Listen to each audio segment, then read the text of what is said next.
Good morning. Here we are starting out our first section on thermodynamics, chapter 17. And there are these chapter titles that this one's saying that we're going to be looking at temperature. And when we say temperature, it's how do we measure temperature and what is temperature? What does the 20 degrees Celsius or 65 degrees Fahrenheit, what does that even mean anyway? And then we're going to be looking at thermal expansion. How do materials behave when temperature changes, when the temperature goes up or down? What happens to the lengths or the volumes of objects? And then we're going to be looking at what's referred to as the ideal gas law or the ideal gas model.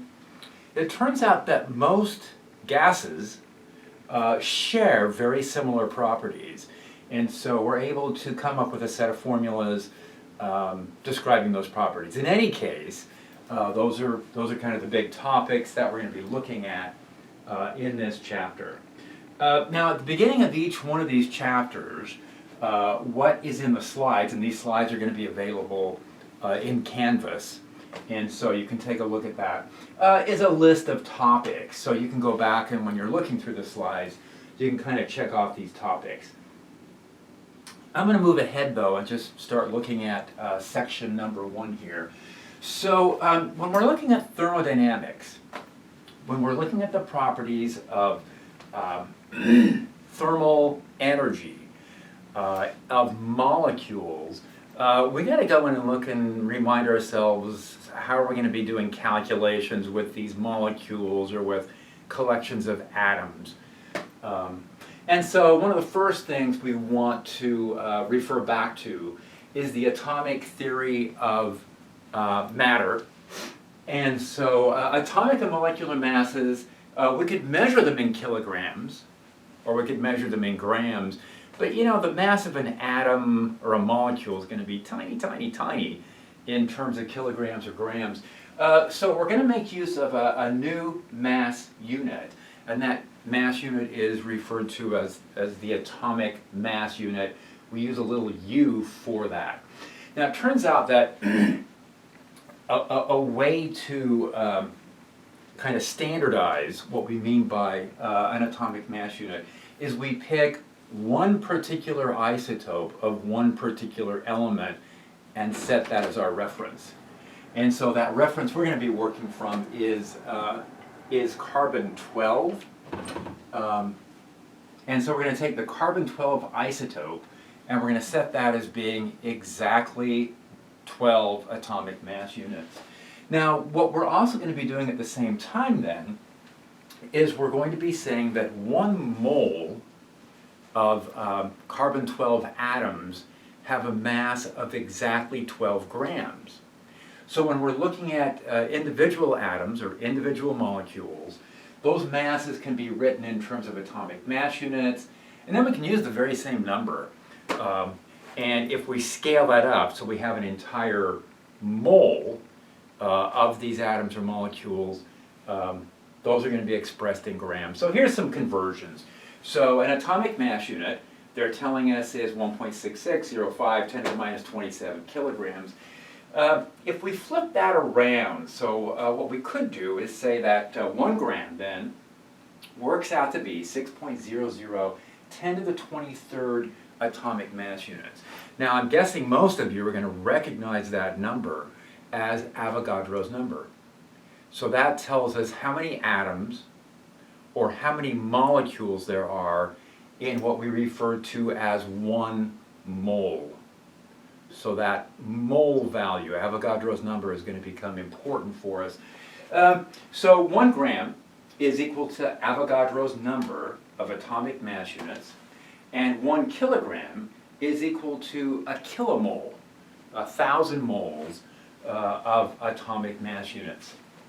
So those are some conversions that are going to be handy for us when we start looking at, carrying out some of the calculations.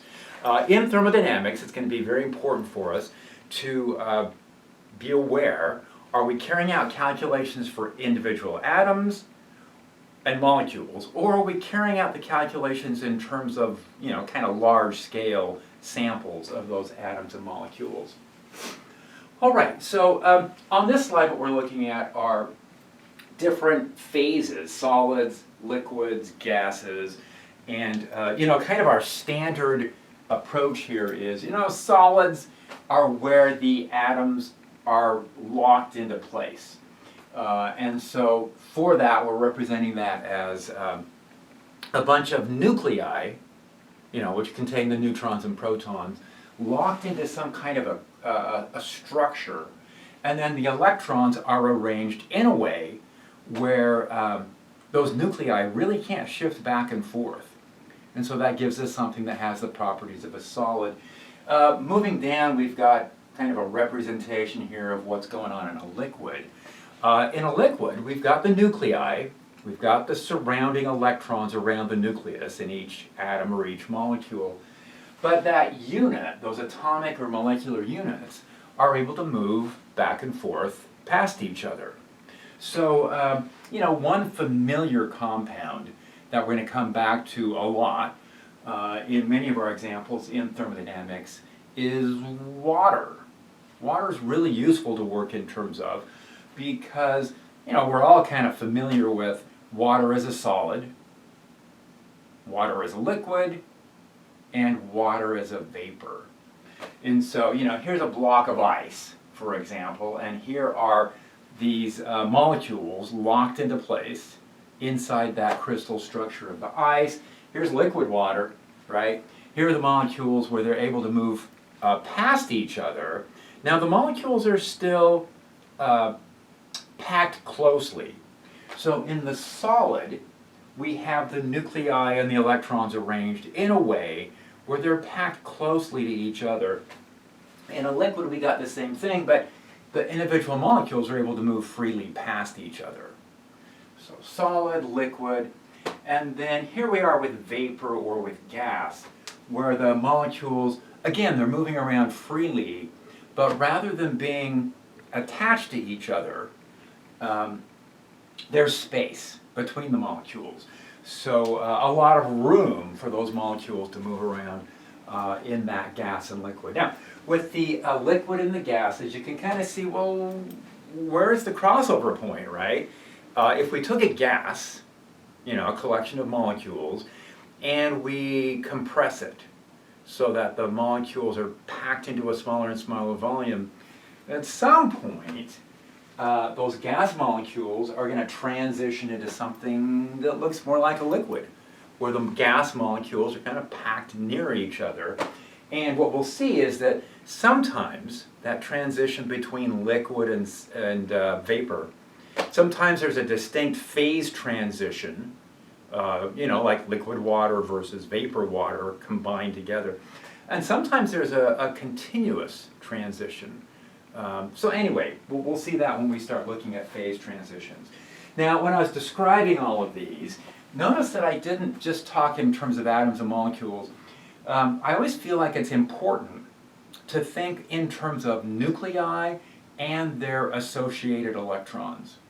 So what are materials made out of? Sure, you can say atoms and molecules, but what you can also say is materials are made out of nuclei and electrons. Okay? And it's the positive charges of the nuclei, negative charges of the electron that create the different structures that we see.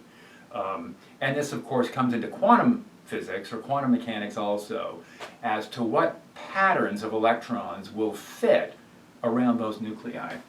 And that's why I've also included down here the protons, neutrons and electrons, and pointing out the attractive forces between the positively charged nuclei and the negatively charged electrons. Now, what we're really going to be paying attention to in thermodynamics is what we consider to be thermal energy, or we're also going to introduce this new term of internal energy. And so if we look at these molecules, what kind of energies do they have? Well, they have kinetic energy. They have what's called translational, rotational, or vibrational energies. Translational energy refers to linear motion, you know, a molecule bouncing around from one location to another. And we can see that in the gas and the liquid phases, we've got translational energy. These molecules are shifting from one location to the other. Notice though that in the solid state, where the nuclei are locked into this lattice of electrons, you don't really have translational energy, translational kinetic energy. What about rotation? Well, if these molecules, if these individual molecules consist of more than one atom, then those molecules have the possibility of having rotational kinetic energies. If it's an individual atom's rotation doesn't really contribute to the kinetic energy. We'll take a closer look at that. So something that is monatomic, molecules that consist of just one atom, helium, neon, argon, don't really have rotational kinetic energies. But more complicated molecules, something like O2, oxygen, or N2, nitrogen, or water, H2O, those molecules, because they have nuclei that are separated away from each other, when they go into rotation, there are meaningful, significant amounts of rotational kinetic energy present. So molecules can have translational, rotational, and also vibrational kinetic energies. Vibrational energy corresponds to, again, within structures where there's more than one nucleus, those nuclei can shift back and forth, and that's considered a vibration. So, looking at the different phases, if we have a solid, we definitely have vibrational kinetic energies, because in any solid structure, the nuclei can shift back and forth within that surrounding lattice created by the presence of electrons. So we've definitely got vibrational energy here. Now, in the liquids and the gas phases, if the molecules are multiatomic, something like water, then you can have nuclei shifting back and forth within those H2O molecules. So liquids, solids, gases are going to have differing amounts of translational, rotational, and vibrational kinetic energies. And that's what we think of as thermal energy. You know, when we touch something, we go, ooh, this object is hot. What does that even mean to say hot or cold? It turns out that what we're sensing is how much kinetic energy are in those molecules. Okay. All right, what about potential energies? Potential energies also play into this. Now, the potential energies that we have are primarily electromagnetic. Those are the ones that are going to be most important for us. That says that if you have a bunch of individual water molecules and they start clumping together, that's going to represent a certain amount of potential energy as those water molecules clump and come together. Now, also within the molecules themselves, we have electromagnetic potential energies holding the molecule together. And then we have nuclear potential energies holding the protons and neutrons together. That's not something we're going to necessarily deal with right now. We are going to see electromagnetic potential energies in more detail later in the semester, so we really haven't looked at that yet. And nuclear potential energies we'll see in Physics 4C. So those we're just kind of including here to make sure that we're mindful of what those are. Primarily we're going to be looking at kinetic energies as telling us how much thermal energy a sample has. Anyway, so phases are going to be very important. Thinking about molecules and how these molecules are arranged is going to be very important for us in thermodynamics. All right, here's our first example that's in these sets of slides. It says, what's the distance between atoms? What they've done is told us for copper, a sample of copper has a certain density to it. Copper has a certain, what we call molar mass. So it turns out that each copper atom has a mass of 63 atomic mass units, knowing what the density of a block of copper is, that's something we can easily measure in the lab. And then knowing some more detailed measurements of how much mass does an individual carbon atom have, we should be able to figure out about how closely packed these carbon atoms would be. So let's take a look at how that calculation would play out. So, here's copper. Now, copper, it turns out, is primarily a mixture of two different stable isotopes. So, and again, this is something from Physics 4C. We're not going to look at detailed in isotopes. At this point, we just want to be aware that each copper atom has 29 protons to it, but they can have differing number of neutrons, and that's going to have an effect on the mass. So there is what's considered to be a copper 63 isotope, and there is a copper 65 isotope. Each proton or neutron has a mass of roughly 1 atomic mass unit. So when we look at the atomic mass numbers for these different isotopes, we're really just counting protons and neutrons. All right, so let's see. Now, if we ask how close each copper atom is to each other one, that's going to create a problem for us, because depending on what the crystal structure looks like, those distances between nuclei, the number could come out to be different. So, for example, are the copper atoms arranged in cubes? One possible crystal structure would be a very nice cubic structure. Turns out most metals aren't in a cubic crystal structure. It's more likely that they're in some type of a crystal structure that looks more like oranges packed at a grocery store, right? When you look at the way spheres pack closest, it's not a cubic structure, it's shifted. Anyway, we're not going to worry about that either. What we're going to do is we are going to use an approximation just using cubes. Seems like the easiest approach to take. So let's try this. What we've got is we've got the density of copper and then what's called the molar mass. Now the density number, I looked these up so we could get some numbers that are a little more specific than the ones that were given in the problem itself.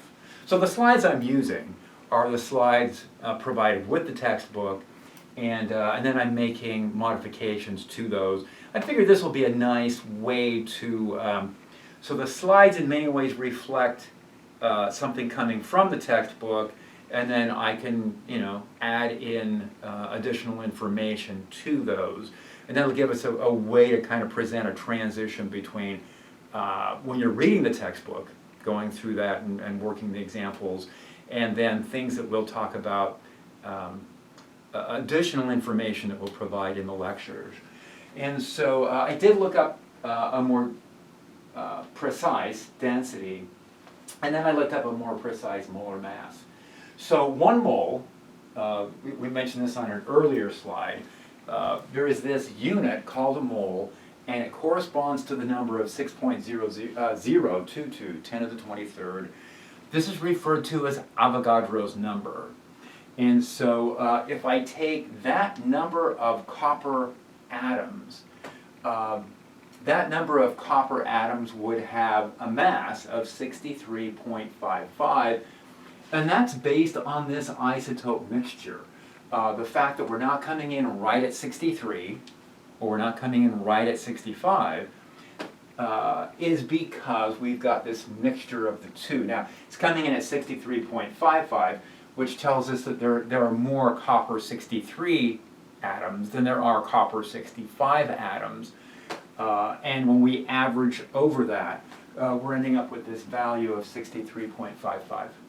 Okay, so those are the two numbers we need. We need a density and we need a molar mass. What we're trying to do here to find out the spacing between the nuclei in a block of copper is, well, we decided we're going to use cubes to do our approximation. What we want to do is find out what the volume would be. how much volume is there per atom? Now to calculate a volume per atom, what I can do is start with this density number, and I'm going to flip that upside down because since I'm looking for a volume, I want units of volume to be in the numerator. So this is kind of a dimensional analysis calculation. By that, what I mean is we're going to take a look at the units in the density number, take a look at the units in the molar mass number. At the end of the calculation, what we want are the units to cancel out properly.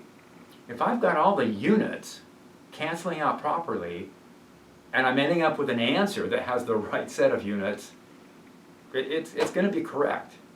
And so that's what we're doing here. We're taking this density number, recognizing that it could be flipped either way.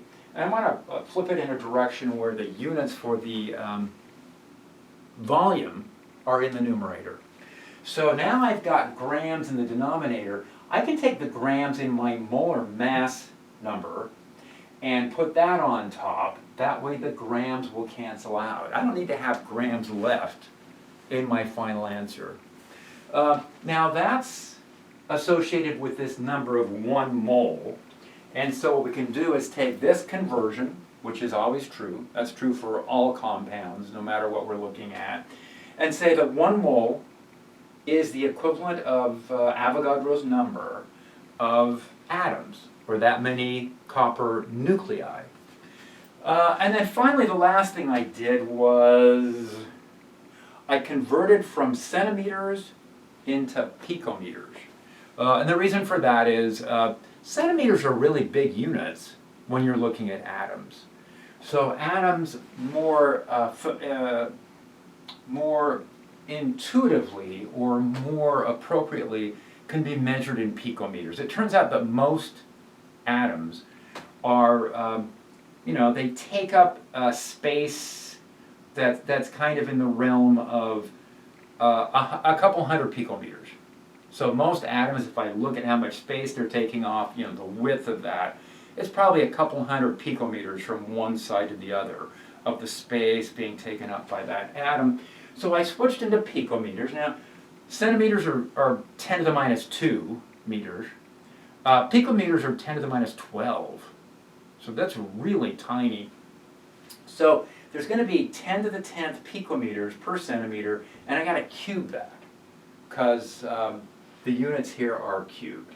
When I carried out that calculation, again, the first thing I want to check is the units are all canceling out. The grams canceled out top and bottom, the moles canceled out top and bottom, and then what I'm left with is the centimeters, cubic centimeters, canceled out top and bottom. What I'm left with are units of picometers cubed.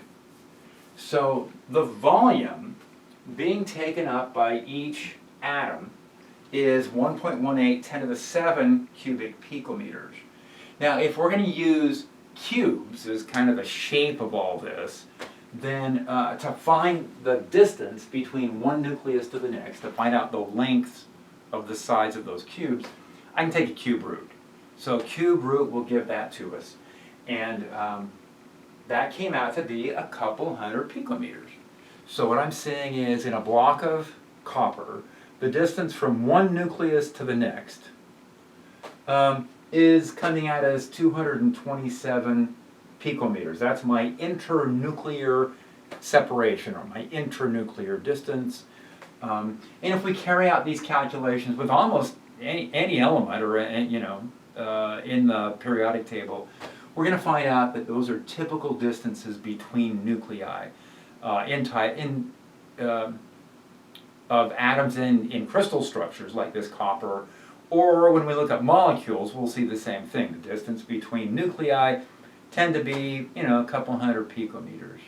Most atoms and molecules, separation distances are pretty much in that realm. Okay, so here's an example of doing some calculations with these copper atoms. So let's get into this idea of temperature. What is temperature? When we say something is hot or something is cold, what are we really thinking about? So temperature, it says here, is a measure of how hot or cold something is, and I thought, wait, what does that even mean? It's kind of a circular argument here. So what it really is it's a measure of the average kinetic energy of the molecules that make up that substance. We saw on a previous slide, molecules could have translational kinetic energy, like zoom, zoom, going off in different directions. They can have rotational kinetic energy, and they can have vibrational kinetic energy. So if I touch something and it's hot, then, if there's a table here and I touch it and it's hot, what that would say is that there's a lot of vibrational kinetic energy in those nuclei that make up that substance. The nuclei have a lot of kinetic energy. They're shifting back and forth within that particular material. So think of this, when kids are little, we teach them, don't touch the top of the range. That heating element or that surface could be really hot, and you'll get burned. So we really should be more clear about that, right? We should say, look, don't touch the top of the stove or the heating element inside an oven. Don't touch something hot because the molecules in there, there's a lot of kinetic energy in those nuclei, and that kinetic energy can transfer to you. So if you touch something that's hot, that kinetic energy transfers into your fingers, into your hand, and if your molecules are shifting back and forth with a lot of kinetic energy, too much kinetic energy could cause injury. So that's what we should be telling kids, right? When we go, don't touch the stovetop because it's hot. What does hot mean anyway, right? So we need to make sure that we're clear about what the risks are there. A little bit of vibrational motion feels good. Ooh, when you warm up. But too much vibrational motion can cause injury to your molecules. So you want to avoid that. Now, what's also included here is, along with temperature, is we're kind of looking ahead saying that there's going to be thermal expansion. We'll come back to that. We want to look at temperature first. So let's do that. So, and here are some temperature units that we're going to work in terms of. So here is our thermometer that we've got here. And notice that this thermometer is calibrated in terms of Fahrenheit on one side, and then Celsius or centigrade units on the other side. So I'm guessing you're already familiar with those two units for measurement of temperature. So temperature, it says generally is measured either using Fahrenheit or Celsius scales. Now, there's a better scale than Fahrenheit or Celsius, and the units are kelvins. This is an absolute temperature scale, so we got to talk about that a little bit too here. But let's go back and think in terms of Fahrenheit and Celsius. How is the Fahrenheit scale defined? And the Fahrenheit scale is defined as 0 is the temperature at which water freezes when there's a pressure of 1 atmosphere. Okay, so that's something you can recreate in the laboratory, right? If you've got a container and you've got some water in there and you throw some ice in, that ice-water mixture is going to reach some sort of an equilibrium. Now, if I have a mixture of ice and liquid water in a container and I've given it some time to reach thermal equilibrium, it's guaranteed that it's going to be at a particular temperature. And so on the, let me take this back, I think I said Fahrenheit. What I'm talking about actually is the Celsius scale. So on the Celsius scale, that ice-water mixture is defined to be at 0 Celsius. Okay. Now, if instead of an ice-water mixture, we're looking at water that's boiling. So we can take a container of water, we can heat it up, we can add a bunch of thermal energy. And once we start to see vapor bubbles forming throughout that liquid water, that says that we're now in an equilibrium state between liquid water and vapor water. And on the Celsius scale, we define that to be 100. So Celsius is defined in a way where 0 is, water freezing, and 100 Celsius is water vaporizing. And then in between those two phase changes, we divide it up uniformly in terms of how much energy the molecules have. So when you think about this, the temperature scale, how is it defined? If I go from 0 Celsius to 10, and from 10 to 20, and 20 to 30, if I'm going up in those 10 Celsius increments, what that's referring to is, for the simplest sorts of molecular energies, those would represent uniform increases in the kinetic energy of the molecules. So as the kinetic energies go up linearly, we calibrate a temperature scale to follow that steady increase in energy. So what we're shooting for here with our definition of temperature is that temperature is directly proportional to kinetic energy of the molecules. Now that's complicated because the way that kinetic energies go up in gases and liquids and solids differs. It turns out that we are able to define that kinetic energy as going up at a steady rate within those different phases. We'll see how that works. So from 0 to 100 on the Celsius scale. Now the Fahrenheit scale, which I'm guessing we're all familiar with too, is set up a little differently. Fahrenheit water freezing is at 32, water boiling is at 212 Fahrenheit. Now, so where did those numbers come from? Well, it turns out that the Fahrenheit scale also started out as a 100-degree scale. Originally, 0 Fahrenheit was defined as the temperature of a freezing, saturated solution of salt water. So you could take sodium chloride, you could take salt, dump it into water until it was saturated. Now the effect of adding the salt to the water is to depress or lower the freezing temperature. So in a lab, you could actually reach lower temperatures by taking a bunch of salt, dumping it in the water, and then the water would stay liquid all the way down to 0 Fahrenheit. So Fahrenheit is just, the 0 points defined a little differently. Instead of pure water freezing, it's saturated salt water freezing. And then 100 on the Fahrenheit scale originally was body temperature. Now body temperature, that's a harder one to try and recreate in a laboratory. Anyway, the current Fahrenheit scale has been adjusted somewhat so that it matches up to exactly, 32 Fahrenheit is exactly the same temperature as 0 Celsius. 212 Fahrenheit is exactly the same temperature as 100 Celsius. Okay. So, and then we'll see that there are formulas that allow us to convert back and forth between the two pretty easily.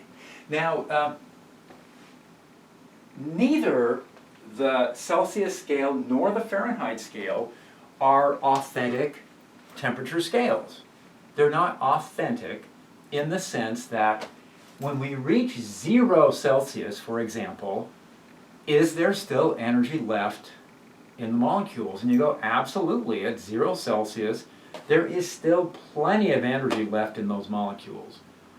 So for Celsius or Fahrenheit, 0 doesn't really mean 0. 0 on those temperature scales doesn't tell us that there's 0 energy in the molecules. And what we said was we want to set up a temperature scale in a way where temperature and kinetic energy of the molecules is directly proportional. So to give us an authentic temperature scale, what we need to do is have a temperature scale where 0 means 0. 0 on the temperature scale says that all the energy has been removed from those molecules. They no longer have any kinetic energy. That's referred to an absolute temperature scale. And it turns out that this absolute 0, this lowest possible energy temperature on the Celsius scale is minus 273. So on the Celsius scale, if we take the temperature, below zero, minus 20, minus 40, minus 100, minus 200 Celsius, we can follow that temperature all the way to minus 273, and that turns out to be the lowest possible temperature there is. Because once you've taken all the energy out of the molecules, temperature can't go any lower. And so we call that absolute zero, and what we do is we define a Kelvin's scale. So the Kelvin scale works this way. At 0 Celsius, the Kelvin scale is at 273. And then as you drop, the lowest you can ever get on a Kelvin scale is 0 kelvins. The lowest you can get on a Celsius scale is minus 273. And so on that same Kelvin scale, boiling water would be at 373 kelvins. So that's a pretty easy conversion between kelvins and Celsius. You just have to add 273 or subtract 273 depending on which conversion you're using. Conversions into Fahrenheit are a little more complicated, but not much. And so it's pretty easy to convert back and forth between these three temperature scales. Now, when my friend and I in college, and not really in college, I guess in high school, when we learned about the Kelvin scale in our chemistry class, we both agreed that we would never use Fahrenheit and Celsius ever again, right? We had found the true temperature scale, the one that was authentic, that really told us how much energy was left in the molecules. Well, it turned out not to be very practical. That lasted for a few days or a few weeks or something. But pretty soon we realized that there are times when it's easier to work in Celsius, even though there's sometimes you have to work in Kelvin. We'll see plenty of formulas where it has to be defined in terms of an absolute scale. All right, here's an example from these set of slides. It says you take your body temperature and you find on the Fahrenheit scale it comes in at 98.6. Now that sounds pretty normal. There's a lot of temperature taking these days. What is 98.6 Fahrenheit on the Celsius scale? So let's take a closer look at those conversion formulas. If you go back to the previous slide, what you find is the difference between freezing water and boiling water on the Celsius scale was 100 units. On the Fahrenheit scale, the difference between freezing water and boiling water is 180 Fahrenheit. So differences of 100 Celsius are the same as a difference of 180 Fahrenheit. Now that's a ratio of 9 to 5. And so that's what we have here, are these 9 to 5 factors here.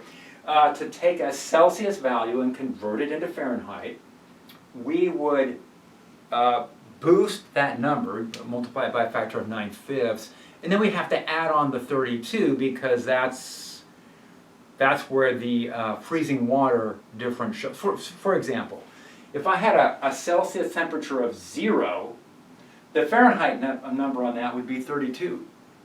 Okay. If I had a Celsius of 100, I got to multiply that by 9.5, which gives me 180, plus the 32 would give me 212. So they're linearly related. It's not a more complicated formula than that. And there's a little bit of an offset. Now, if we convert from Celsius to kelvins, what we said is there is this offset of 273.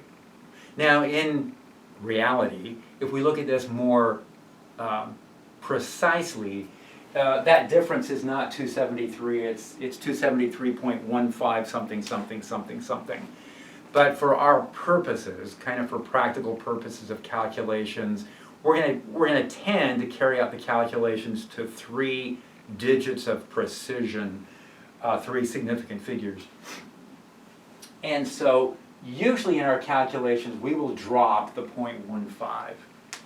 Okay. But be aware that it's not an the difference between the Celsius and the Kelvin scale is not exactly a shift of 273. And so it's a little different from that. So this is allowing us now, these formulas are going to allow us to go back and forth between kelvins and Celsius and Fahrenheit. Turns out the body temperature of 98.6 Fahrenheit, I can plug that into the formula right here, comes out as 37.0 Celsius, and that's considered body temperature on the Celsius scale. Now, if we go to the true, authentic scale of kelvins, that would come in at 310, or 310.15 kelvins. And I think there are a lot of situations where we actually could use kelvins. I don't think it would be such a bad thing as if we were measuring, how warm is it today outside? Let's look at the weather forecast. You could do that in kelvins. You could do daily temperatures in terms of kelvins, and we'd be fine. And we would actually maybe get used to the idea of how much temperature variation there really is going on. All right, this slide is just pointing out that how could you build a thermometer? Let's go back and think in terms of what does our temperature scale really mean? And it said for a very simple collection of gas molecules, the pressure in those gas molecules is directly related to the absolute temperature, the kelvins scale. And so what happens is, if we were to heat up the gas molecules inside here, that would mean that the pressure would go up, again, proportional with the temperature, and that would say that the difference of the fluid height over here, that fluid would rise proportionally to the temperature. So that's, again, conceptually thinking, what does temperature even mean? How historically have we defined temperature? And we've defined it in terms of kind of the simplest collection of molecules we can think of, a bunch of gas molecules moving around independently.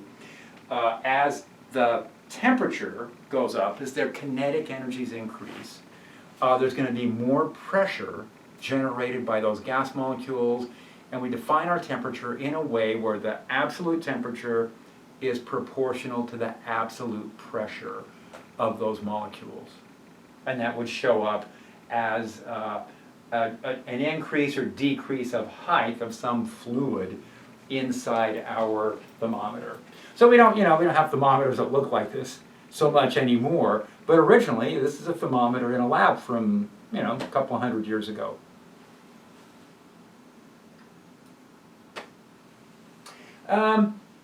Here, many of these slides have too many words on them, so I understand that.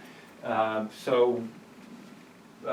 going to try and emphasize things and simplify these.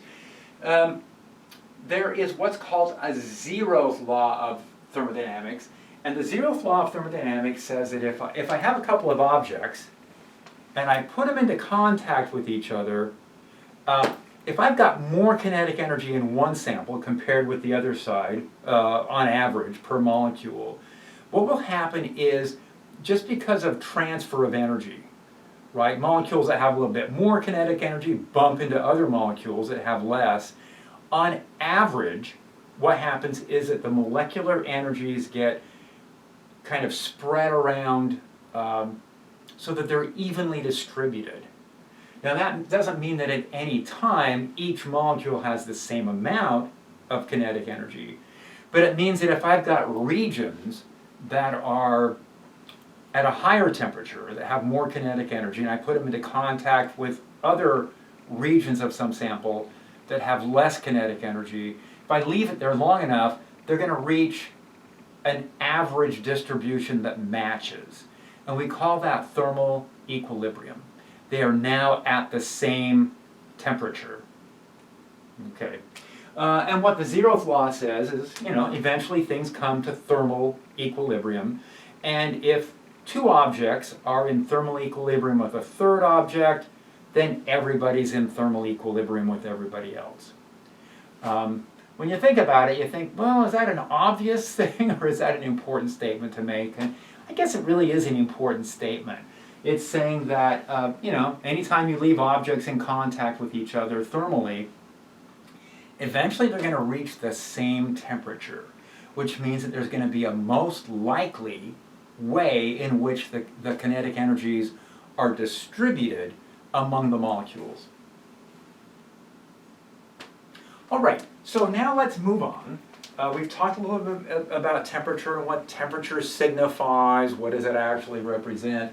Let's talk a little bit about thermal expansion. And so thermal expansion, what we've got is we've got some sample of material here.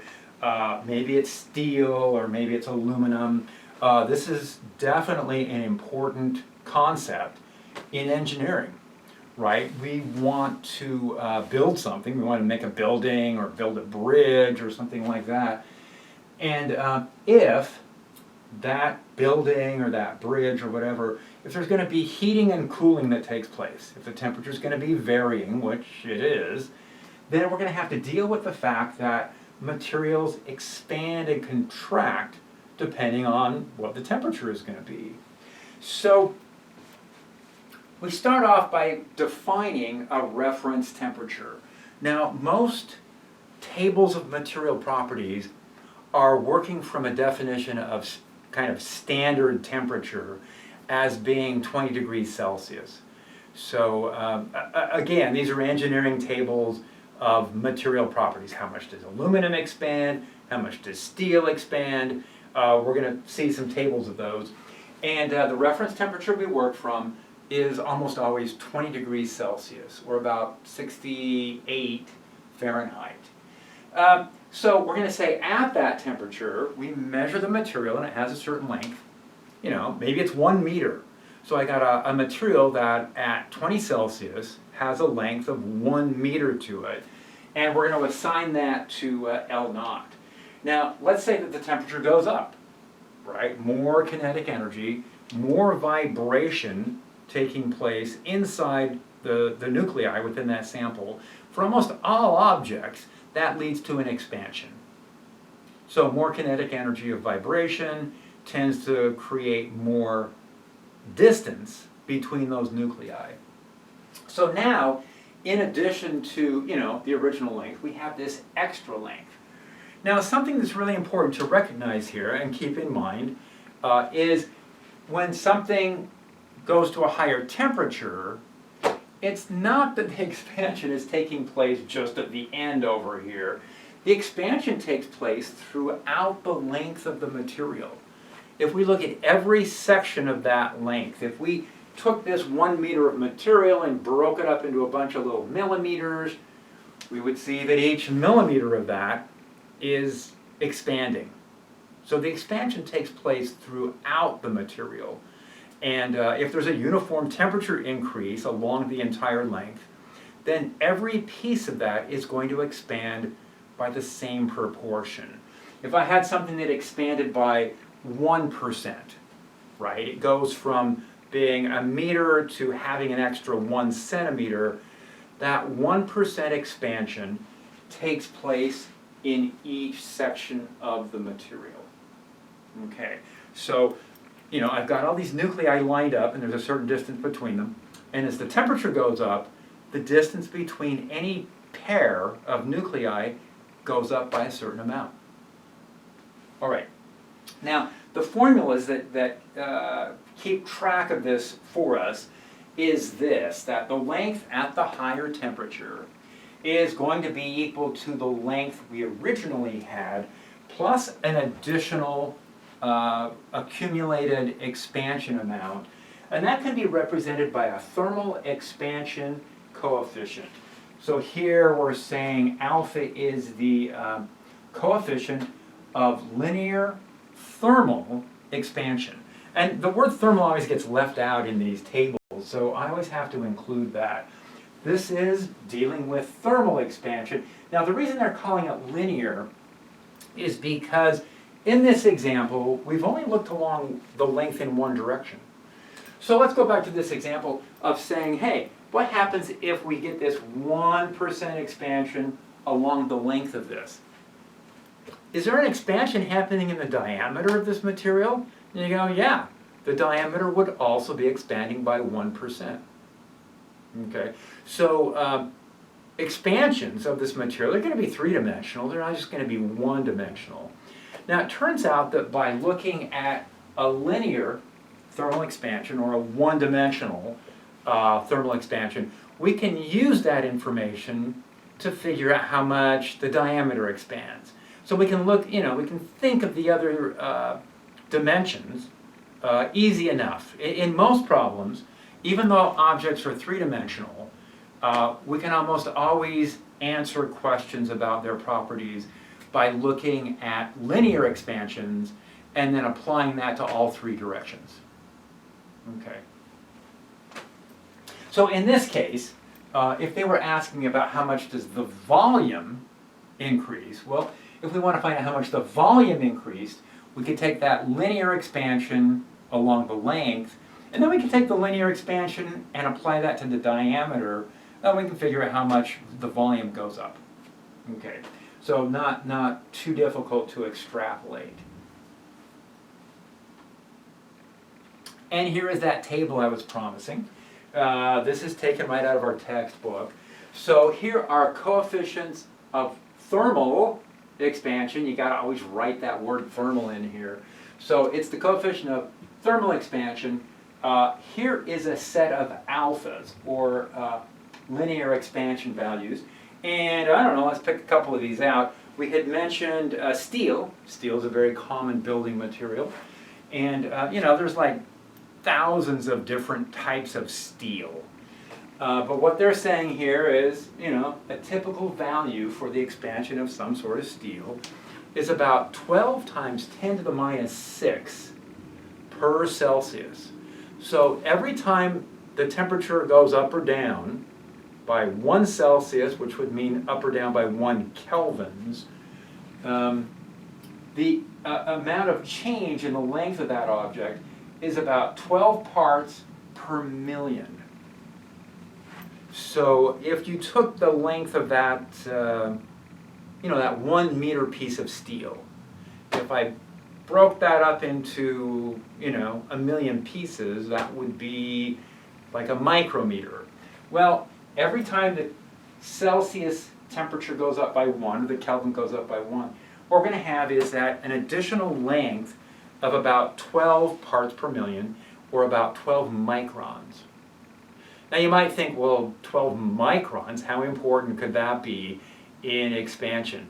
And if you're designing a building or a bridge, 12 microns per meter of expansion could turn out to be pretty significant.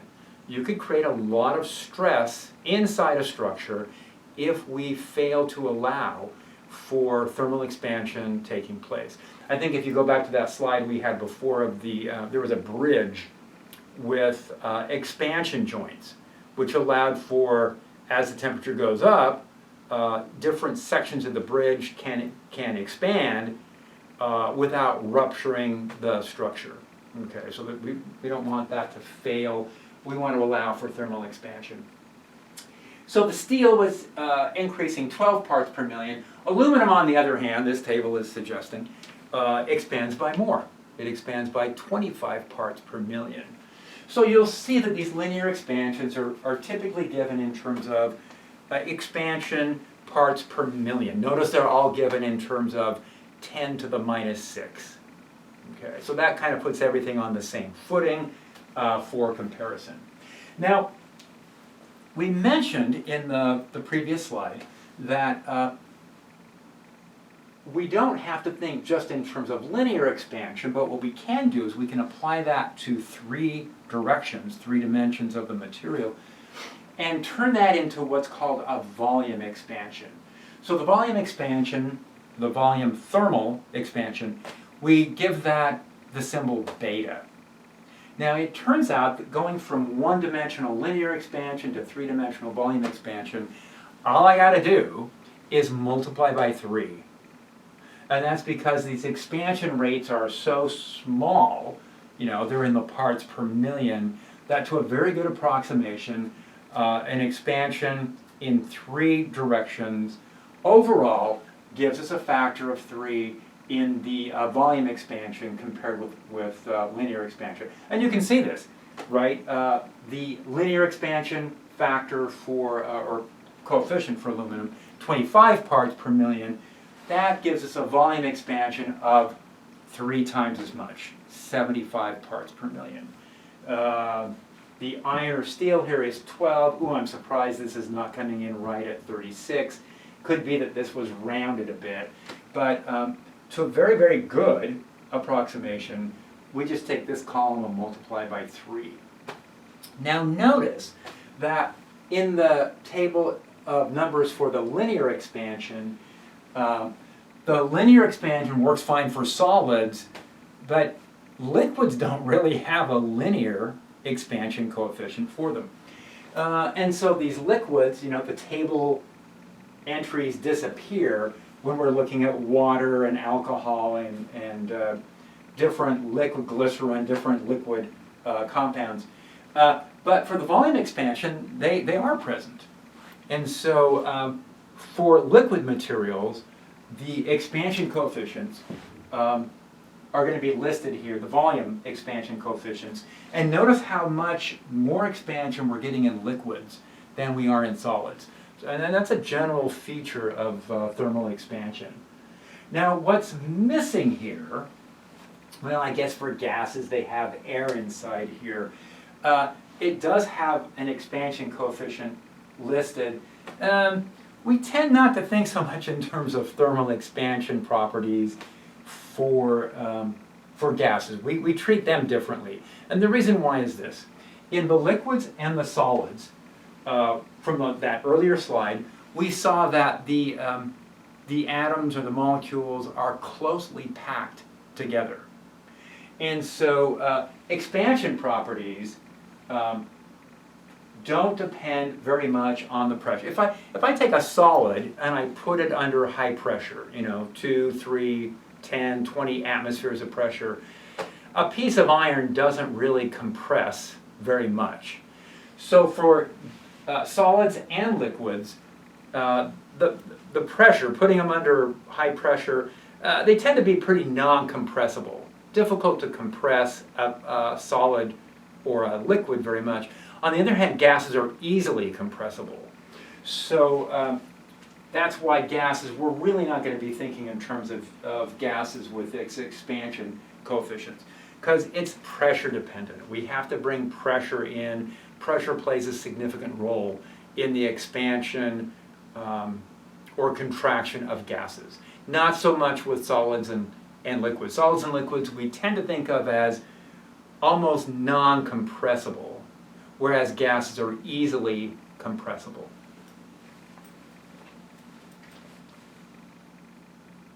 All right, here's a problem. Bridge expansion. So we've got a bridge, and it says that there's a steel bed of the suspension bridge. So this is kind of, the blocks of steel that are attached along the roadway. So, think of the Bay Bridge or the Golden Gate Bridge or something. This suspension bridge. And this is not as long as those bridges. The bridge we're looking at here in this example is only 200 meters long. And we're going to start off at that reference temperature of 20 Celsius. Now it says that if the bridge is going to go as high as 40 Celsius, now 40 Celsius would be pretty high, right? In Fahrenheit, that would be over 100 Fahrenheit in order to go all the way up to 40 Celsius. And then minus 30 Celsius, that's going to go sub-zero. So that's going to go to really, really low temperatures. So we want this bridge to be just fine at really hot summer days and then, sub-zero freezing winter days.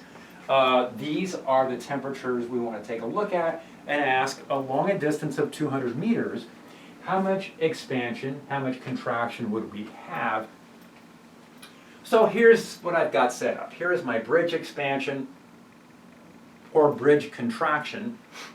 Here is L naught. They told us that the length of the bridge is 200 meters. So I'm going to go with that 200 meters. Now these are the formulas that I'm going to work from. This was the formula that we were given on that earlier slide. There is a related formula which I'm going to say is even more useful. This is an even more useful way. For most problems, we can work from this equation rather than this. It really depends on how the problem is set up. what problem they're giving us. But what we're seeing with this is, well, I drew a graph. I love graphs. And so I had to draw a graph. Here is the length in meters as a function of the temperature in Celsius. And by designating a T naught and an L naught, what we're saying is at the T naught of 20 Celsius, which is the way our coefficients were defined. If we defined a different reference temperature, it turns out that our thermal coefficients of expansion would actually shift a little bit. They actually do depend on what temperature we use as a reference. But as long as we're staying somewhere close to 20 Celsius, it's not a large effect. In any case, we're going to define L naught as the length right at 20 Celsius, and that's what we were given in the problem. And then we're writing these formulas down a little differently here. What we're doing is showing the difference in length. This formula right here is sort of expanded out. And then what I've done is also drawn it in terms of a proportional expansion. How much expansion is there per length? Because as we were saying before, the expansion takes place throughout the length. It's not that expansion is just at the ends. Expansion is taking place throughout the length of this object that we're looking at. And so this tells us there's a proportional amount of expansion taking place everywhere, and it's equal to alpha times however much delta T we are experiencing. So I did this. For this particular problem, I wrote down the coefficient, the linear coefficient of expansion. It's a one-dimensional problem. And I first of all looked at minus 30 Celsius. Now, to reach a temperature of minus 30 Celsius, that's going to be a delta T of minus 50. So we're going from our reference of 20 all the way down to minus 30. It's going to give us minus 50. And I'm using this equation right here, plugging the numbers in. So here is my thermal expansion coefficient. Here is my L naught. And here is my 50 degrees Celsius decrease. And what I ended up with, I hope I got the numbers right on these, it says that along this 200 meter length, which is not too extreme, in terms of distance, we're going to have 12 centimeters of contraction. So 12 centimeters, that's pretty significant, right? That's like something like this distance. That turns out to be a significant amount of contraction taking place in this roadbed of the bridge. So we do have to allow for expansion. We have to build this roadbed in sections and then allow space so that the sections can separate from each other or they can expand, and there's room for both. And then I redid basically the problem and now said that the temperature we're going to consider is 40 degrees Celsius, a really high temperature, a hot summer day. To reach that, that's going to take us 20 Celsius above our reference temperature. So it says that at that 20 Celsius increase, carrying out the same calculation as before, we're going to end up with an additional 4.8 centimeters of expansion. So this problem is showing us how much expansion, how much contraction we might have for this 200 meter length of steel. And the graph is something to think about. There is the increased length as we go to higher temperatures, decreased length as we go to lower temperatures. And then think in terms of these alternate forms of the expansion formula. So, be prepared in examples from the homework in the midterm, being able to apply the formula in different ways for a given situation. All right, here's a good conceptual example to take a look at. What happens, let's say that we take something that has an opening. So we've got this cylinder that's hollowed out. We've built some kind of a structure, maybe it's steel or aluminum or copper or whatever. And it's kind of pipe-like. what's going to happen as the temperature goes up? Are we going to have more room inside here or less room as the temperature goes up? Now, one way to answer that question is to think, well, expansion happens throughout the material. If this had the material filled in, which is what it looks like over here, expansion would take place everywhere. That means that if I look at point A on this side and point B over here, those 2 points are going to separate as the temperature goes up. As thermal expansion occurs, these 2 points are going to separate. By taking the material out, that doesn't change anything. These 2 points are also going to separate at higher temperatures. So the space between those two, the space inside that hollow region, is going to go up. If I have a container, if I have a gasoline tank in my car, if the temperature goes up, the tank's a little bit bigger. There's more space for gasoline to fit inside. Now the gasoline's going to expand too, but if I have a gasoline tank made out of steel, for example, temperature goes up, there's going to be more space inside that gasoline tank. Okay. Another way to think about this is, let's think circularly. If I have a set of atoms, a set of nuclei arranged along that inner surface, what's going to happen to the distance between any nuclei as the temperature goes up? And it's going to increase. If there's an expansion that takes place, then the circumference inside here, it's going to go up. It's going to be a larger circumference. Okay, and you're thinking, well, if the inside expands, what's the outside going to do? Well, the outside's also going to expand, and the outside's going to expand by more than the inside. So everything expands. The thickness between these 2 points is also going to expand. All of these are linear expansion quantities that we're talking about here. I don't have to solve this in terms of volume. I don't necessarily have to solve this in terms of surface area. I can do this all linearly, at least in the example we're talking about right here.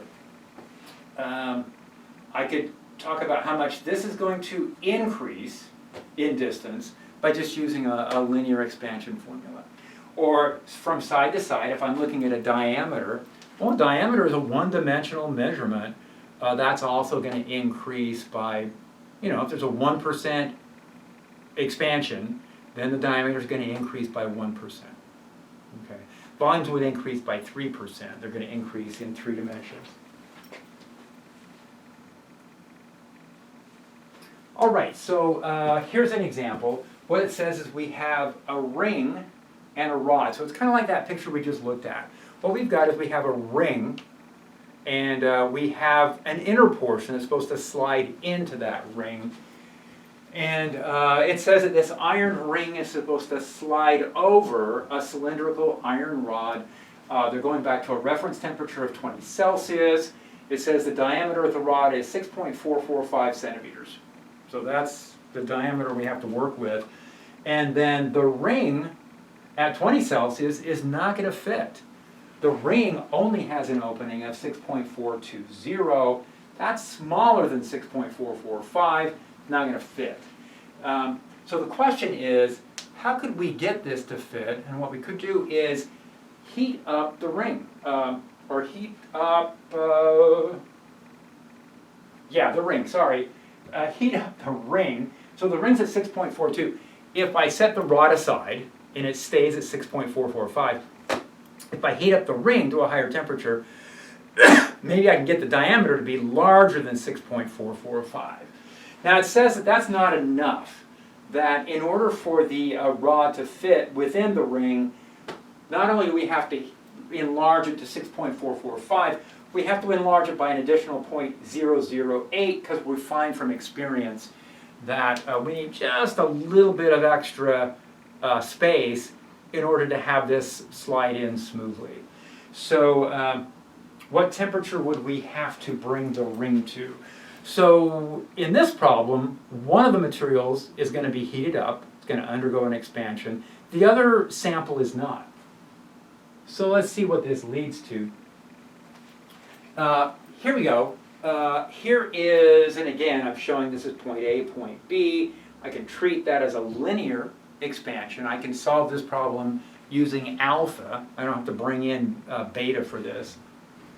And what I want to do is I want to get the iron ring, and I want this to increase to a temperature that would allow this to slide into place. So what we're going to do for this is it needs to be this 6.445. We want to add on this extra distance. So this 6.453 centimeters applies here. We're taking this measurement, adding on an additional amount, and saying I need to get the 6.453 to apply to this L naught. Now it's iron. I looked that up in my table. It says it expands at 12 parts per million per Celsius. And so for that, let's see what we have going on here. The ring is at 6.420. We want to bring that up to 6.453. That's a delta L of 0.033. And then here's the formula that I'm using. And for that delta T, when I'm putting all the numbers in, I'm seeing an increase of 428 Celsius. So that's a pretty good sized expansion. So I think we'll wrap it up right now. We'll stop this, so that's enough for the day.